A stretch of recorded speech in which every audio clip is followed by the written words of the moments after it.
Hi everyone, स्वागत आहे तुमचं परत एकदा DPT मेडिकल कन्सल्टन्सीमध्ये।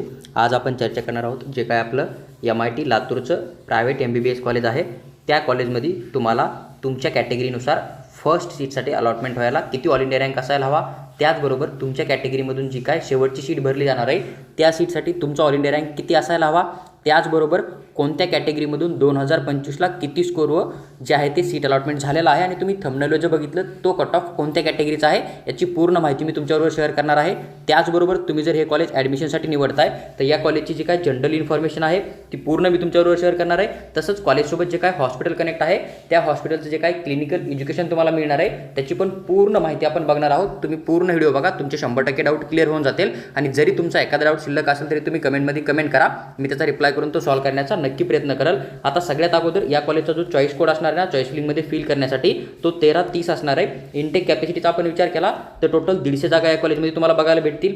कॉलेजची स्थापना 1983 मध्ये झालेली। आता जर कॉलेजमध्ये आपण बेड बघितले तर जे काही हॉस्टेलमध्ये बेड असतील ते 700 ते 800 तुम्हाला बघायला भेटतील। यामध्ये जर आपण OPD बघितली तर जवळपास 990 पेशंट तुम्हाला अप्रॉक्सिमेटली एका दिवसाच्या यामध्ये बघायला भेटतील। जसं आपण एका वर्षाचा डाटा काढतो आणि त्या डाट्यानुसार आपण जे आहे ते अप्रॉक्सिमेटली एका दिवसामध्ये किती पेशंट येतात याचं कॅल्क्युलेशन करतो तर 990 प्लस पेशंट जे आहे ते तुम्हाला एका दिवसामध्ये या ठिकाणी बघायला भेटतील। आता IPDचा विचार केला तर IPDमध्ये एका दिवसामध्ये मिनिमम 80 पेशंट तुम्हाला या ठिकाणी बघायला मिळतील। आता जर PG कोर्सचा विचार केला तर MD MS हे कोर्स तुम्हाला या मेडिकल कॉलेजमध्ये बघायला मिळतात। स्टायफंडचा विचार केला तर या ठिकाणी जो 18,000 गव्हर्नमेंटमध्ये स्टायफंड दिला जातो ना, तो स्टायफंड लागू होत नाहीये, हे तुम्हाला लक्षात ठेवणं आहे। तर 5,000 ते 7,000 या दरम्यान तुम्हाला जो आहे तो या मेडिकल कॉलेजमध्ये एका महिन्याचा स्टायफंड दिला जाऊ शकतो इंटर्नशिपमध्ये, किंवा यापेक्षा कमी पण असू शकतो आणि बऱ्याच वेळा नसला तरी तुम्हाला या ठिकाणी ॲक्सेप्ट करावं लागणार आहे। पण मॅक्झिमम प्रायव्हेट कॉलेज जे आहे ते 5 ते 7,000 रुपये तुम्हाला या ठिकाणी अमाऊंट शेअर करताना दिसून येतील। आता जर आपण पेनल्टीचा विचार केला तर गव्हर्नमेंटच्या रूलनुसार 10 लाख रुपये पेनल्टी बघायला भेटते। पण जर तुम्ही या कॉलेजमध्ये ॲडमिशन केलं आणि तुम्ही कट ऑफ डेटच्या नंतर ॲडमिशन कॅन्सल करायचा विचार करतात तर हे कॉलेज तुमच्याकडून पूर्ण MBBS डिग्रीची जनरल कॅटेगरीनुसार जेवढी फीस होते तेवढी पूर्ण फीसची मागणी करणार आहे, हे तुम्हाला लक्षात ठेवणं आहे। पण ओव्हरऑल गव्हर्नमेंटचा जर आपण रूल बघितला तर लास्ट इयरचा 2025चा 10 लाख एवढा रूल आहे आणि 2026चा अजून ब्राउचर आलेला नाही, त्याच्यामुळे किती पेनल्टी हे अजून क्लिअर झालेलं नाही आहे, ही गोष्ट लक्षात ठेवा। आता या ठिकाणी जर आपण हॉस्टेलचा विचार केला तर हॉस्टेल आहे, पण प्रायव्हेट कॉलेज असल्यामुळे हॉस्टेलची जी एका वर्षाची फीस असणार आहे ती 60,000 रुपये। मेसचा विचार केला तर 35,000 रुपये जी आहे ती मेसची फीस आहे एका वर्षाची, आणि मुलींसाठी मला वाटतं काहीतरी 32,000 रुपये फीस तुम्हाला या ठिकाणी एका वर्षाची बघायला भेटेल। 2 ते 3,000 जी फीस आहे मेसची ती मुलींसाठी थोडी कमी आहे वर्षात, ही तुम्हाला गोष्ट लक्षात ठेवा। आता तुम्हाला कॉलेजची फीस हवी तुमच्या कॅटेगरीनुसार तर तुम्ही तुमची कॅटेगरी कमेंट करा, मी तुम्हाला कॉलेजचं फी स्ट्रक्चर डेफिनेटली शेअर करेल की तुम्हाला एका वर्षाला या कॉलेजमध्ये किती फीस पेमेंट करायची।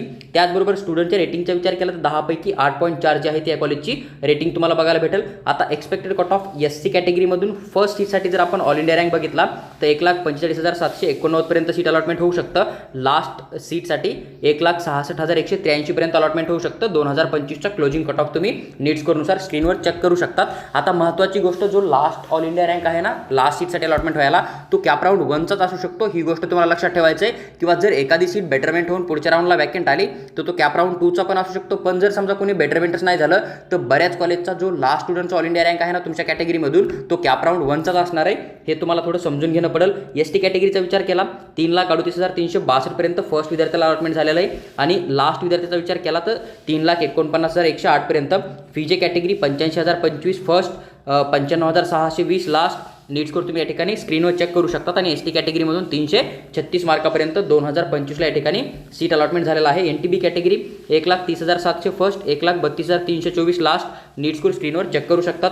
NTC कॅटेगरीमधून 61,574 फर्स्ट, 68,226 लास्ट। NTD कॅटेगरीमधून 61,921 फर्स्ट, 61,921 तुम्हाला शेवटचा विद्यार्थी बघायला भेटेल, कारण एकच सीट असेल। पहिल्या राऊंडला अलॉटमेंट झालं, मुलांना ॲडमिशन कन्फर्म केलं तर मग पुढच्या राऊंडमध्ये सीटच नाही, त्याच्यामुळे फर्स्ट आणि लास्ट कट ऑफ या ठिकाणी तुम्हाला सेम बघायला भेटेल।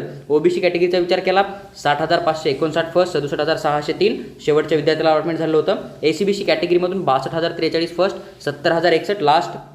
EWS कॅटेगरीचा कुठल्याही प्रकारे कट ऑफ मेन्शन नाही आहे, म्हणजेच जे काय प्रायव्हेट कॉलेज असते तिथं फक्त नॉर्मल जे रिझर्वेशन असतं कॅटेगरी वाईज तेवढंच असतं। EWS किंवा मग बाकीचं जे ऑदर रिझर्वेशन आहे ते तुम्हाला कुठल्याही प्रकारे बघायला भेटत नाही। आता जर आपण ओपन कॅटेगरीचा विचार केला तर 44,470 फर्स्ट, 66,623 जे आहे ते या ठिकाणी शेवटच्या मुलाला सीट अलॉटमेंट झालेलं तुम्हाला या ठिकाणी बघायला भेटेल। आता हे 44,000 कसं काय अलॉटमेंट झालं, या मुलाला तर गव्हर्नमेंट कॉलेज मिळू शकत होते, पण साहजिकच ही मुलगी असणार आहे आणि मुलगी असल्यामुळं फक्त आणि फक्त डेव्हलपमेंट फीस द्यावी लागते, जी की 60,000 असेल, 70,000 असेल, बाकी ट्युशन फीस पूर्णपणे महाराष्ट्र गव्हर्नमेंट पे करतं आणि हॉस्टेल मेसचं फी स्ट्रक्चर या कॉलेजचं थोडं कमी असल्यामुळं गव्हर्नमेंट कॉलेज जे आउटसाईडला मिळणार आहे, समजा वाशिम, गडचिरोली, भंडारा, तिकडे स्किप करून MIT लातूरचं कॉलेज त्या मुलीनं जॉईन केलं असेल, म्हणून तुम्हाला या ठिकाणी थोडा जास्त कट ऑफ बघायला भेटतो. पण जर मुलगा असेल तर त्या कंडिशनमध्ये तो डेफिनेटली गव्हर्नमेंटच चूज करणार आहे. त्याच्यामुळं जनरल कोट्यामधून हा कट ऑफ जो आहे तो तुम्हाला 66,623 पर्यंत या ठिकाणी कन्सिडर करणं आहे. आता जर आपण IQQ NRI कोट्याचा विचार केला, म्हणजे तुम्ही 3 पटीनं जास्त फीस भरून या कॉलेजमध्ये ॲडमिशन करायचा विचार करतात, तर 7,48,372 पर्यंत तुम्हाला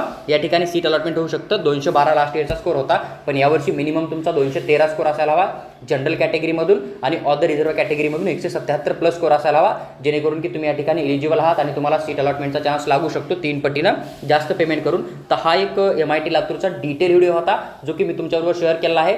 तुम्हाला कट ऑफची पण आयडिया मिळून जाणार आहे की तुम्हाला किती ऑल इंडिया रँकपर्यंत सीट अलॉटमेंट होणार आहे. त्याचबरोबर बाकी कॉलेजचं क्लिनिकल तुम्ही चेक करणार आहेत, PG कोर्स चेक करणार आहेत, फी स्ट्रक्चर चेक करणार आहेत आणि त्यानुसार तुम्ही या कॉलेजला प्रेफरन्स लिस्टमध्ये अरेंज करू शकता. तर तुम्हाला हे कॉलेज किती नंबरला प्रेफरन्स लिस्टमध्ये टाकायचं आहे त्याची एक जनरल आयडिया भेटून गेली असेल.